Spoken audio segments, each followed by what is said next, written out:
ಸಿಂಹರಾಶಿಗೆ ರಾಜಯೋಗ ಹೀಗೆ ಬಂದು ಹಾಗೆ ಹೋಗ್ಬಿಡುತ್ತೆ. ಸಿಂಹರಾಶಿಯವರ ನಿಜವಾದ ಶತ್ರು ಯಾರು ಗೊತ್ತಾ? ನರಕ ಯಾತನೆ ಕಡಿಮೆ ಆಗ್ಲಿಕ್ಕೆ ಇದೊಂದೇ ದಾರಿ. ಶನಿಯ ಪ್ರಭಾವಕ್ಕೆ ಪರಿಹಾರ ಏನು? ಈಗ್ಲಾದ್ರೂ ಅದೃಷ್ಟ ಸಿಂಹರಾಶಿಯವರ ಕೈ ಹಿಡಿಯುತ್ತಾ?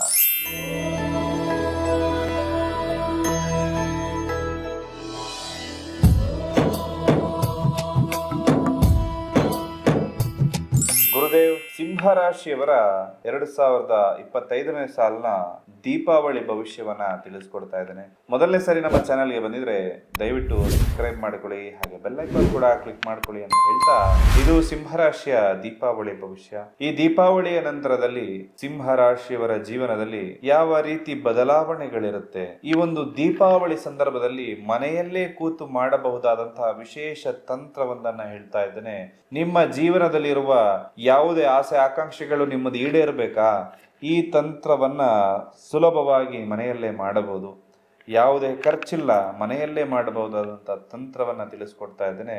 ನಿಮ್ಮ ಮನ ಇಚ್ಛಾ ಸಿದ್ಧಿಗಾಗಿ, ಶತ್ರು ಬಾಧೆ ನಿವಾರಣೆ ಆಗ್ಬೇಕಾ, ಆರೋಗ್ಯ ಸಮಸ್ಯೆ, ಮದುವೆ ಆಗ್ತಾ ಇಲ್ಲ, ದಾಂಪತ್ಯದಲ್ಲಿ ಸಮಸ್ಯೆ, ಹಣಕಾಸಿನ ಸಮಸ್ಯೆ, ಸಾಲ ಬಾಧೆಗಳೆಲ್ಲವೂ ಕೂಡ ಈ ತಂತ್ರದಿಂದ ಪರಿಹಾರ ಆಗುತ್ತೆ. ಎಲ್ಲವನ್ನ ತಿಳಿಸ್ಕೊಡ್ತೇನೆ.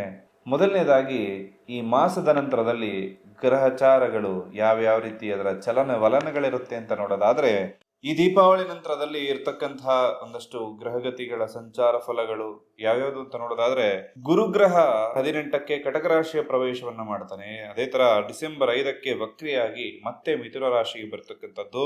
ಜೂನ್ ತಿಂಗಳಲ್ಲಿ ಮತ್ತೆ ಕಟಕ ರಾಶಿಗೆ ಬರುವಂತದ್ದು. ಶನಿ ಗ್ರಹ ಎಲ್ಲಾ ಒಂದು ದೀಪಾವಳಿ ನಂತರ ಕೂಡ ಸ್ಥಿತನಾಗಿರ್ತಾನೆ. ಕುಜಗ್ರಹ ಅಕ್ಟೋಬರ್ 27ಕ್ಕೆ ವೃಶ್ಚಿಕ ರಾಶಿಯ ಪ್ರವೇಶಕ್ಕೆ ಬಂದು ಡಿಸೆಂಬರ್ 7ಕ್ಕೆ ಧನಸ್ಸು ರಾಶಿಯ ಪ್ರವೇಶ ಮಾಡತಕ್ಕಂಥದ್ದು. ಜನವರಿ 16ಕ್ಕೆ ಮಕರ ರಾಶಿಗೆ ಬರ್ತಾನೆ. ಬುಧಗ್ರಹ ಅಕ್ಟೋಬರ್ 24ಕ್ಕೆ ವೃಶ್ಚಿಕ ರಾಶಿಗೆ ಬಂದ್ರೆ ನವೆಂಬರ್ 23ಕ್ಕೆ ತುಲಾ ರಾಶಿಗೆ ವಕ್ರಿಯಾಗಿ ಬರ್ತಾನೆ. ಡಿಸೆಂಬರ್ 6ಕ್ಕೆ ಮತ್ತೆ ವೃಶ್ಚಿಕ ರಾಶಿಗೆ ಬಂದು ಡಿಸೆಂಬರ್ 29ಕ್ಕೆ ಧನುಸು ರಾಶಿಗೆ ಬರ್ತಕ್ಕಂಥದ್ದು. ಶುಕ್ರ ಗ್ರಹ ಅಕ್ಟೋಬರ್ 9ಕ್ಕೆ ಕನ್ಯಾ ರಾಶಿಯಲ್ಲಿರುವ ಶುಕ್ರ ಗ್ರಹ ನವೆಂಬರ್ 2ಕ್ಕೆ ತುಲಾ ರಾಶಿಯ ಪ್ರವೇಶ, 26ಕ್ಕೆ ವೃಶ್ಚಿಕ ರಾಶಿಯ ಪ್ರವೇಶ ಮಾಡಿದ್ರೆ ಡಿಸೆಂಬರ್ 20ಕ್ಕೆ ಧನುಸು ರಾಶಿಯ ಪ್ರವೇಶ ಮಾಡತಕ್ಕಂಥದ್ದು. ಅದೇ ತರ ಇನ್ನು ಸೂರ್ಯ ಗ್ರಹ ಅಕ್ಟೋಬರ್ 17ಕ್ಕೆ ತುಲಾ ರಾಶಿಯ ಪ್ರವೇಶ ಮಾಡಿರುವಂತದ್ದು. ಹಾಗೆ ನವೆಂಬರ್ 16ಕ್ಕೆ ವೃಶ್ಚಿಕ ರಾಶಿ ಪ್ರವೇಶ, ಡಿಸೆಂಬರ್ 16ಕ್ಕೆ ಧನುಸ್ಸು ರಾಶಿಯ ಪ್ರವೇಶ.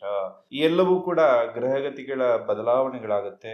ಇದರಿಂದಾಗಿ ನಿಮ್ಮ ರಾಶಿಗೆ ಯಾವ ರೀತಿ ಫಲಾನುಫಲಗಳು ಇರುತ್ತೆ ಅಂತ ನೋಡೋದಾದ್ರೆ, ಇದಿಷ್ಟು ಗ್ರಹಗತಿಗಳ ಸಂಚಾರ ಆಯಿತು ಅಂದ್ರೆ, ವೃತ್ತಿಯಲ್ಲಿ ಒಂದಷ್ಟು ಬದಲಾವಣೆಗಳಾಗುವಂಥದ್ದು, ಪ್ರಮೋಷನ್ ಪಡೆಯುವಂತಹ ಲಕ್ಷಣಗಳಿರುತ್ತೆ.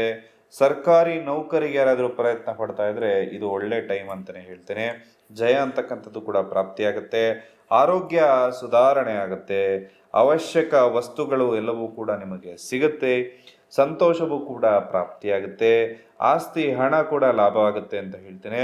ಆದರೆ ಈ ವಿಚಾರದಲ್ಲಿ ಎಲ್ಲವೂ ಕೂಡ ನೀವು ಗಮನಿಸಬೇಕಾಗಿರೋಂಥದ್ದು ಏನು ಅಂದರೆ, ನಿಮಗೆ ಯಾವ ರೀತಿ ಅದೃಷ್ಟ ಬರುತ್ತೋ ಅದರ ಹಿಂದೆನೆ ಶತ್ರುಗಳು ಕೂಡ ಬಂದ್ಬಿಡ್ತಾರೆ. ಅದಕ್ಕೋಸ್ಕರವೇ ರಾಜಯೋಗ ಹೀಗೆ ಬಂದ ಹಾಗೆ ಹೋಗ್ಬಿಡುತ್ತೆ.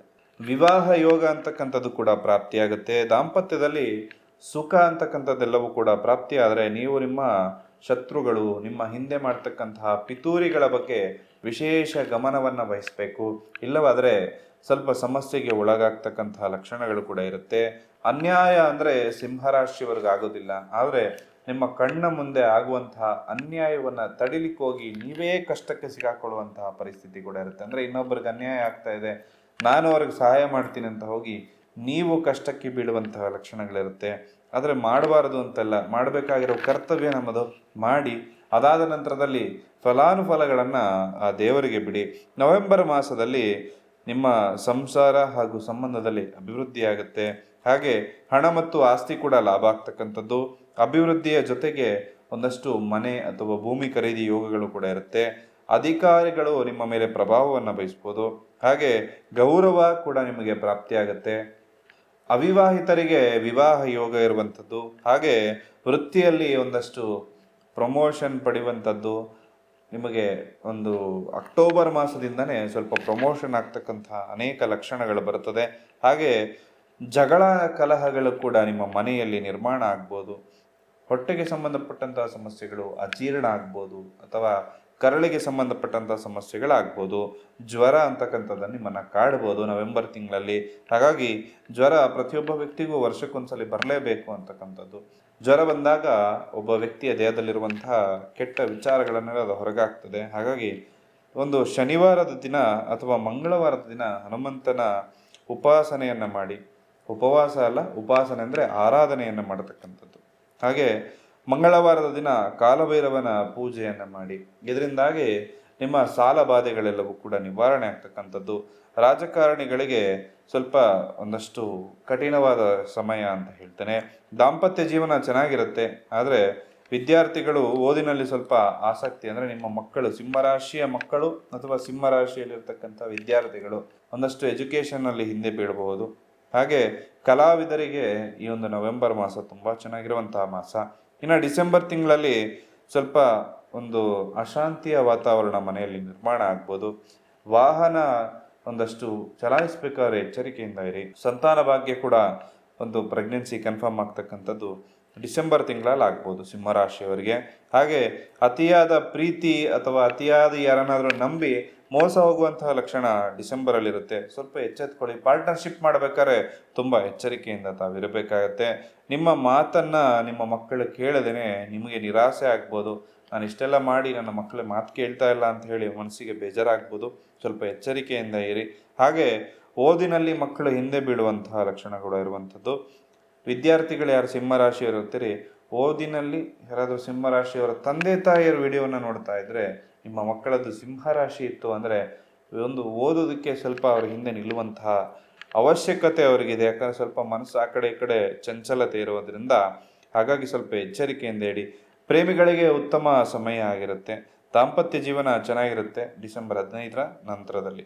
ಹಾಗೆ ರಾಜಕಾರಣಿಗಳಿಗೆ ಸರ್ಕಾರಿ ನೌಕರಿಯಲ್ಲಿ ಈಗ ಯಾರ್ಯಾರು ಇರ್ತಿರಲ್ಲ, ನಿಮ್ಮೆಲ್ರಿಗೂ ಕೂಡ ಒಂದಷ್ಟು ಭೋಗ ವಸ್ತುಗಳು ಕೂಡ ಪ್ರಾಪ್ತಿ ಆಗ್ಬೋದು. ಸಿನಿಮಾ ನಟ ನಟಿಯರಿಗೆ ಎಲ್ರಿಗೂ ಕೂಡ ಉತ್ತಮ ಸಮಯ ಅಂತ ಹೇಳ್ತೇನೆ. ಒಂದಷ್ಟು ಗೋಲ್ಡ್ ಪರ್ಚೇಸ್ ಮಾಡ್ತಕ್ಕಂಥ ಲಕ್ಷಣಗಳು ಕೂಡ ಸಿಂಹರಾಶಿಯವರಿಗೆ ಇರ್ತಕ್ಕಂಥದ್ದು. ಹಾಗೆ ನಿಮ್ಮ ರಾಶಿಯ ಅನುಗುಣವಾಗಿ ಈ ವಿಶೇಷ ರತ್ನಗಳು 2 ಮಣಿಗಳನ್ನ ನಿಮ್ಮ ಕೈಯಲ್ಲಿ ನೀವು ಧರಿಸೋದ್ರಿಂದ ಅನೇಕ ಉಪಯೋಗಗಳು ನಿಮ್ಮ ಜೀವನದಲ್ಲಿ ಆಗುತ್ತೆ. ಹಣಕಾಸಿನ ಸಮಸ್ಯೆ ನಿವಾರಣೆ ಆಗುತ್ತೆ. ಮದುವೆ ಜೀವನ ಚೆನ್ನಾಗಾಗುತ್ತೆ. ಮದುವೆ ಆಗದವರಿಗೆ ವಿವಾಹ ಯೋಗಗಳು ಪ್ರಾಪ್ತಿಯಾಗುತ್ತೆ. ದುಷ್ಟ ಶಕ್ತಿಗಳಿಂದ ರಕ್ಷಣೆ ಸಿಗುತ್ತೆ. ದೈವ ಬಲ ನಿಮ್ಮ ಜೊತೆ ಯಾವಾಗ್ಲೂ ಇರುತ್ತೆ. 2 ಮಣಿಗಳನ್ನ ನಿಮ್ಮ ಹಸ್ತದಲ್ಲಿ ನೀವು ಧರಿಸೋದ್ರಿಂದ ಅತ್ಯಂತ ಶುಭ ನಿಮಗೆ ಪ್ರಾಪ್ತಿಯಾಗುತ್ತೆ. ಈ ಮಣಿಗಳನ್ನ ನಿಮ್ಮ ಹೆಸರಿನಲ್ಲಿ, ನಿಮ್ಮ ಮನೆ ದೇವರ ಹೆಸರಿನಲ್ಲಿ ಪ್ರಾಣ ಪ್ರತಿಷ್ಠಾಪನೆಯನ್ನ ಮಾಡಿ ಧರಿಸೋದ್ರಿಂದ ಅತ್ಯಂತ ಶುಭ ನಿಮಗಾಗುತ್ತೆ. ಮಣಿಗಳು ಬೇಕಾದವರು ಸ್ಕ್ರೀನ್ ಮೇಲೆ ಕಾಣ್ತಾ ಇರುವಂತಹ ನಂಬರ್ಗೆ ಕರೆ ಮಾಡಿ ಆ ಮಣಿಗಳನ್ನ ತರಿಸ್ಕೊಡಿ. ಈ ಎಲ್ಲಾ ಸಂದರ್ಭದಲ್ಲಿ ಒಂದು ಮಾತ್ರೆ ಮದ್ದುಗೂ ಕೂಡ ಸ್ವಲ್ಪ ಖರ್ಚಾಗುವಂತಹ ಲಕ್ಷಣಗಳಿರುತ್ತೆ. ಆರೋಗ್ಯದ ಕಡೆ ವಿಶೇಷ ಗಮನವನ್ನು ಇಟ್ಕೊಳ್ಳಿ. ಹಾಗೆ ಈ ಮಾಸ ಒಂದು ವಿಶೇಷವಾದಂತಹ ಮಾಸ ಅಂತ ಹೇಳ್ತೇನೆ. ನೀವು ವಿಷ್ಣು ಸಹಸ್ರನಾಮವನ್ನು ಪ್ರತಿನಿತ್ಯ ಓದೋದ್ರಿಂದ ನಿಮ್ಮ ಕಷ್ಟ ಕಾರ್ಪಣ್ಯಗಳೆಲ್ಲವೂ ಕೂಡ ನಿವಾರಣೆ ಆಗುತ್ತೆ. ಸಿಂಹರಾಶಿಯವರು ಬಹಳ ಟೈಮಿಂದ ಒಂದು ಹೊಸ ಯೋಜನೆ ಮಾಡಬೇಕು, ಹೊಸ ಕೆಲಸ ಮಾಡಬೇಕು, ಈ ಜೀವನ 3ಕ್ಕೆ ಇಳಿತಾ ಇಲ್ಲ, 6ಕ್ಕೆ ಏರ್ತಾ ಇಲ್ಲ ಅಂತ ಹೇಳಿ ಒಂದು ಮಧ್ಯದಲ್ಲಿ ಸಿಕ್ಕಾಕೊಂಡು ಒದ್ದಾಡ್ತಾ ಇರುವಂಥವರಿಗೆ ವಿಶೇಷವಾಗಿರುವಂತಹ ಪರಿಹಾರವೊಂದನ್ನು ತಿಳಿಸ್ಕೊಡ್ತಾ ಇದ್ದೇನೆ. ನೋಡಿ, ಈ ವಿಚಾರ ನೀವು ಯಾವತ್ತೂ ಅರ್ಥ ಮಾಡ್ಕೋಬೇಕಾಗಿರೋದೇನು ಅಂದರೆ, ನಮ್ಮ ಜೀವನದಲ್ಲಿ ನಾವು ಅಭಿವೃದ್ಧಿ ಆಗಬೇಕು ಅಂದರೆ ಮೊದಲನೇ ಹೆಜ್ಜೆಯನ್ನು ನಾವೇ ಇಡಬೇಕು.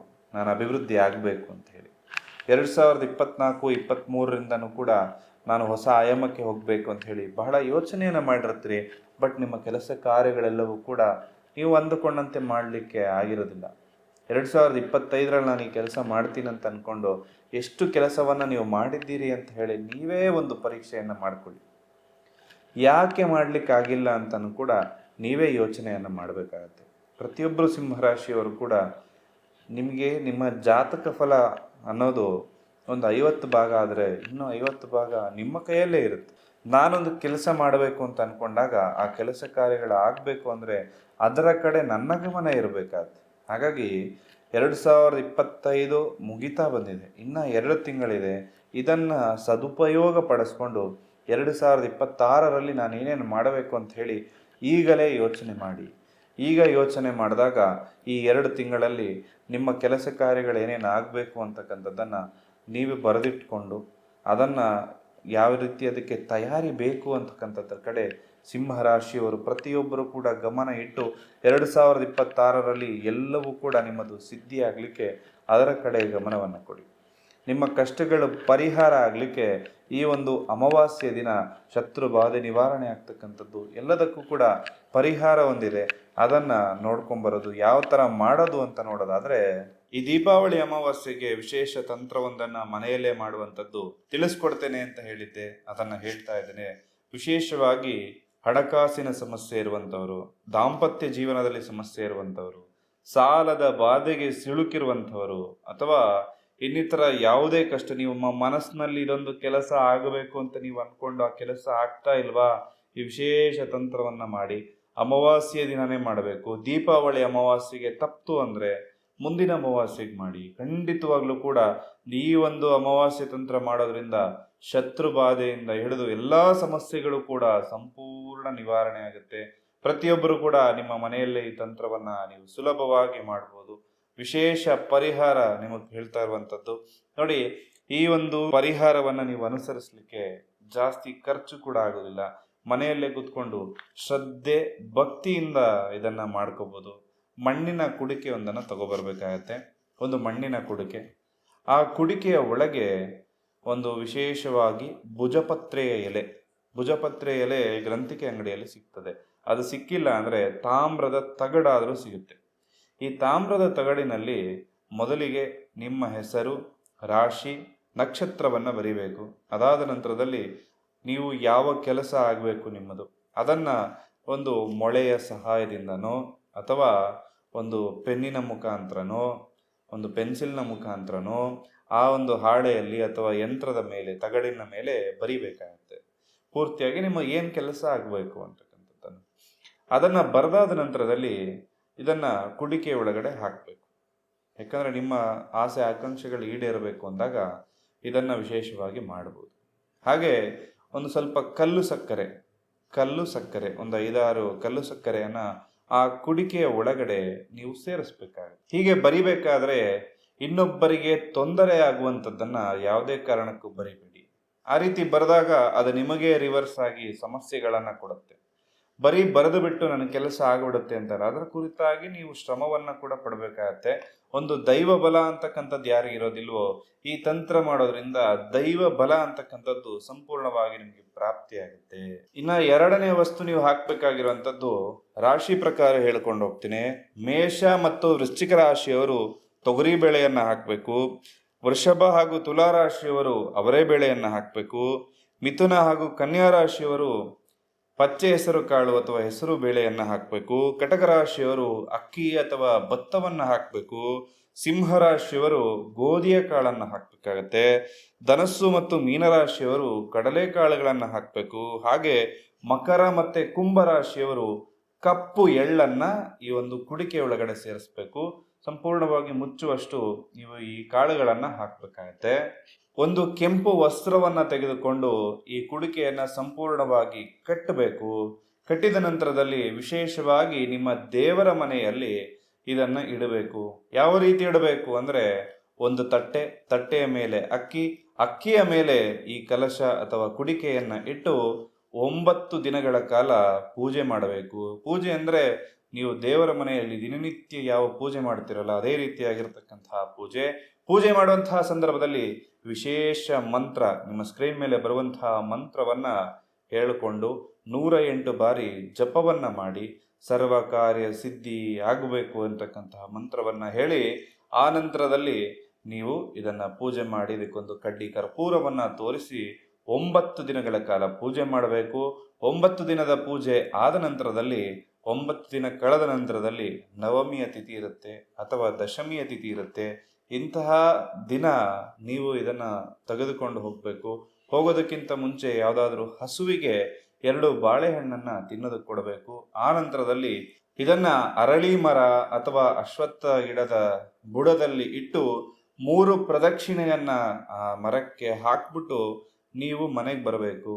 ಬಂದ ನಂತರದಲ್ಲಿ ನಿಮ್ಮ ಕೆಲಸ ನೀವೇನು ಬರೆದಿರ್ತೀರಲ್ಲ ಅದಕ್ಕೆ ದೈವ ಬಲ ಅಂತಕ್ಕಂಥದ್ದು ಪ್ರಾಪ್ತಿಯಾಗುತ್ತೆ. ಹಾಗೂ ಸಂಪೂರ್ಣ ನಿಮ್ಮ ಕೆಲಸ ಕಾರ್ಯಗಳೆಲ್ಲವೂ ಕೂಡ ದಿನನಿತ್ಯ ಆಗೋದಕ್ಕೆ ಪ್ರಾರಂಭ ಆಗುತ್ತೆ. ಈ ತಂತ್ರವನ್ನ ಮಾಡೋದ್ರಿಂದ ಸಂಪೂರ್ಣ ಸಮಸ್ಯೆಗಳೆಲ್ಲವೂ ಕೂಡ ಪರಿಹಾರ ಆಗುತ್ತೆ. ಈ ತಂತ್ರವನ್ನ ಆಗ್ಲೇ ಹೇಳೋದಾಗೆ ಮಾಡೋದಕ್ಕಾಗಿಲ್ಲ ಅಂದ್ರೆ ಅಮಾವಾಸ್ಯೆಯ ಸಂದರ್ಭದಲ್ಲಾದರೂ ಕೂಡ ಮಾಡಿ. ಹಾಗೆ ಸಿಂಹರಾಶಿಯವರೆಲ್ಲ ಮನಸ್ಸಿನಲ್ಲಿ ಏನು ಆಸೆ ಆಕಾಂಕ್ಷೆಗಳಿರುತ್ತಲ್ಲ ಅದೆಲ್ಲವೂ ಕೂಡ ಈಡೇರುವಂತಹ ದೈವ ಬಲ ಅಂತಕ್ಕಂಥದ್ದು ನಿಮಗೆ ಪ್ರಾಪ್ತಿಯಾಗಲಿ. ನಿಮ್ಮ ಆಸೆ ಆಕಾಂಕ್ಷೆಗಳೆಲ್ಲವೂ ಕೂಡ ಈಡೇರಲಿ ಅಂತ ಹೇಳಿ ಆ ಭಗವಂತನಲ್ಲಿ ಪ್ರಾರ್ಥನೆ ಮಾಡ್ತಾ ಸರ್ವೇ ಜನಃ ಸುಖಿನೋ ಭವಂತು.